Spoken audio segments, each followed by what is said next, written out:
নারীদের ডিভোর্স হওয়ার অন্যতম প্রধান কারণ হচ্ছে বাবার বাড়ি কুপরামর্শ শোনা। মনে রাখতে হবে মা, আপনার ডিভোর্স হওয়ার পেছনে সবচাইতে বড় কারণটাই হচ্ছে আপনি আপনার বাবার বাড়ি কুপরামর্শ শুনেন, এইগুলাকে কানে নেন, নেওয়ার পরে আপনার স্বামীর সাথে আপনি জেদ মেটান, আপনার স্বামীকে শোনান। মা কথা বলে, মা বলে স্বামীকে এটা করো, আপনি এটা করেন।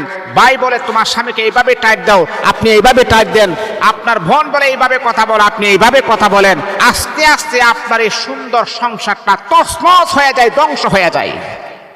একজন নারীর ডিভোর্স হওয়ার প্রধান কারণই হচ্ছে বাবার বাড়ি কুপরামর্শ যদি আপনি শুনেন। মা, আপনি কি জানেন যে মা আপনাকে বলতেছে, এই তোমার স্বামীকে তুমি তালাক দিয়া দাও, তোমার স্বামীকে তুমি ডিভোর্স দিয়া দাও।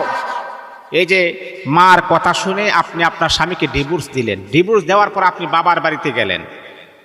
বাবার বাড়িতে যাওয়ার পর দেখতেছেন ডিভোর্সি নারীকে সাধারণত বাংলার জমিনের ভিতরে কেউ বিবাহ করতে চায় না, তাকে আমরা অন্য চোখে আমরা দেখি।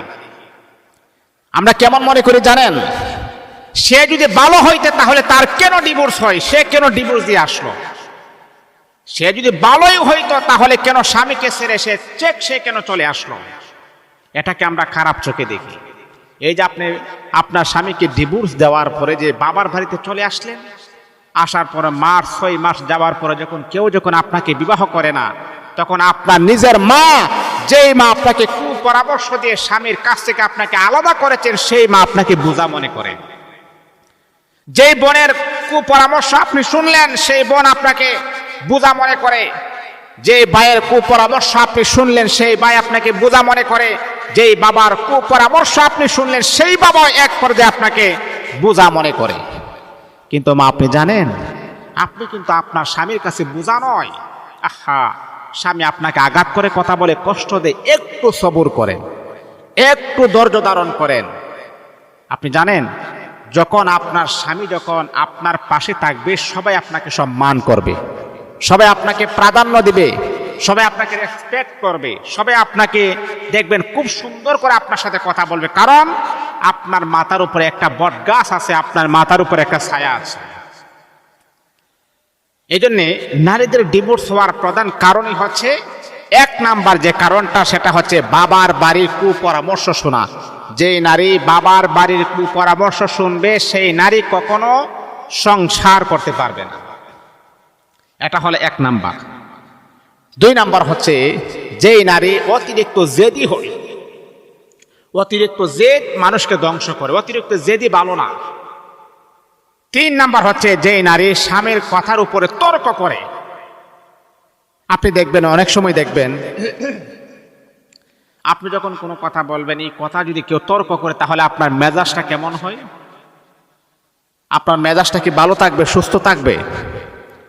তাহলে এই 3টি কারণে নারীদের তালাক হয়ে যায়, ডিভোর্স হয়ে যায়। আর এর মাঝে প্রধান উল্লেখযোগ্য অন্যতম কারণই হচ্ছে, নিজের বাড়ির বাবার বাড়ির কুপরামর্শ শুনে আপনি এই কথাগুলো আপনার স্বামীকে বলবেন, এই কথাগুলো স্বামীকে যখন আপনি বলবেন, বাবার বাড়ির কুপরামর্শ আপনি শোনার পরে আপনি যখন মাথায় নেবেন, মনে রাখতে হবে মা, আপনি আর স্বামীর সংসার করার মতো যোগ্যতা আপনার নাই।